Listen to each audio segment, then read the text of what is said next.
After this, Jesus went to the other side of the Sea of Galilee, also called the Sea of Tiberias.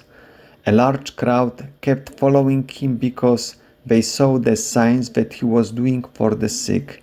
Jesus went up to the mountain and sat down there with his disciples. Now the Passover, the festival of the Jews, was near. When he looked up and saw a large crowd coming toward him, Jesus said to Philip, "Where are we to buy bread for these people to eat?" He said this to test him, for he himself knew what he was going to do. Philip answered him, 200 denarii would not be enough bread for each of them to get a little. One of his disciples, Andrew, Simon Peter's brother, said to him, "There is a boy here who has 5 barley loaves and 2 fish. But what are they among so many people?" Jesus said, "Make the people sit down." Now there was a great deal of grass in that place, so they sat down, about 5,000 in all. Then Jesus took the loaves, and when he had given thanks, he distributed them to those who were seated, and also the fish, as much as they wanted. When they were satisfied, he told his disciples, "Gather up the fragments left over, so that nothing may be lost." So they gathered them up, and from the fragments of the 5 barley loaves left by those who had eaten, they filled 12 baskets. When the people saw the sign that he had done, they began to say, "This is indeed the great prophet who is to come into the world."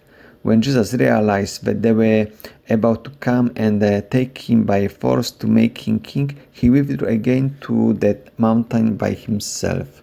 Good morning. Welcome to a short biblical reflection on the Gospel according to John chapter 6, from verse 1 up to 15, the story of the feeding of the 5,000 for the 17th Sunday in Ordinary Time, Year B. This miracle is recounted in all Gospels.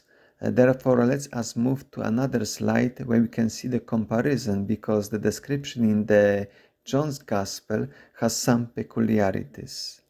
As we can see on the screen, though the fonts are very small, the first 3 columns represents the Synoptic Gospels, Matthew, Mark, and Luke, that are really in that aspect alike. I've highlighted with the same colors the same parts. While the description in the Gospel according to John is longer, and also you see different colors because there are some peculiar aspects which are absent in the Gospels according to Matthew, Mark, and Luke. For example, all Gospels share some common elements. Is the mention of 5 loaves and 2 fish, and at the end that they were collected 12 baskets. In all 3 Synoptic Gospels, the disciples want to dismiss the crowds, while Jesus tells them, "You give them to eat." Now, those peculiarities of the Gospel according to John is that at the beginning is a mention that because they saw signs that he was doing for the sick, and the conclusion is also a repetition about the signs. When the people saw the sign that he had done, they began to say, "This is indeed the prophet who is to come." Another peculiarity is that mention that now the Passover, the festival of the Jews, was near. And also that why in the other Gospels the question is posed by the disciples, now Jesus is putting the question addressed to Philip. Where are we to buy the bread for the people to eat? Let us now see the biblical context. Since the word signs was repeated twice in our text, we could also go to the preceding text where this word appears in Greek semeion. In fact, John is using this word semeion, sign, in order to refer to the miracles, while in other Gospels is used another word. The first appearance of this word we find in chapter 2, where we have the story of the wedding at Cana, where we read, Jesus did the beginning of his signs in Cana of Galilee and revealed his glory, and his disciples believed in him.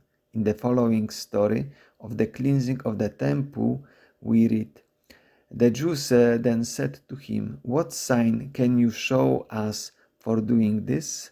And after that cleansing, the reaction which we read, when he was in Jerusalem during the Passover festival, many believed in his name because they saw the signs that he was doing.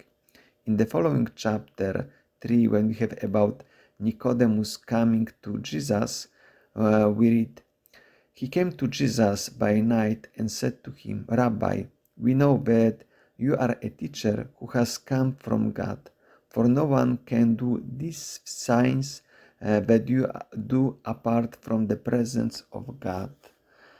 And in chapter 4, when we have the healing story of an official's son, we read in verse 48, then Jesus said to him, unless you see signs and wonders, you will not believe. Now we have the other word which is used by the synoptics, so we have this combination of signs and wonders.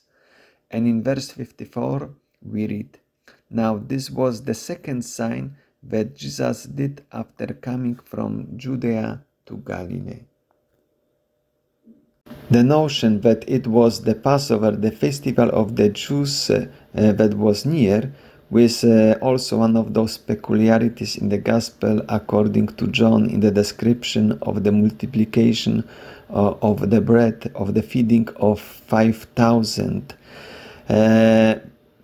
Therefore, we should read this description differently than from the other Gospels, because we should much more focus in application, understanding, making a comparison or similarity between the first Passover. The first Passover described in the book of Exodus, it was an opening of the Exodus itself.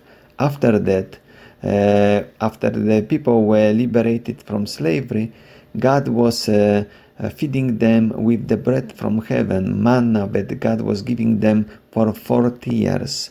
And now in the Gospel according to John, and also sticking to the word signs, that the sign itself is not the reality in itself. A sign represents another reality. Sign is a visible element, but talks about another reality. So therefore now this miracle of the multiplication of the bread that is followed by the long speech, Eucharistic speech in the Gospel according to John, is a preparation for the Last Supper, which is the institution of the Eucharist. So the multiplication of the bread, the feeding of the 5,000, it represents now the Eucharist as the Last Supper, which is opening the new Passover, the Passover not from slavery from Egypt, but the Passover from death to life, the Passover from sin to be free from sin. I would like to wish you a nice day, a nice reflection on this Gospel reading. God bless you.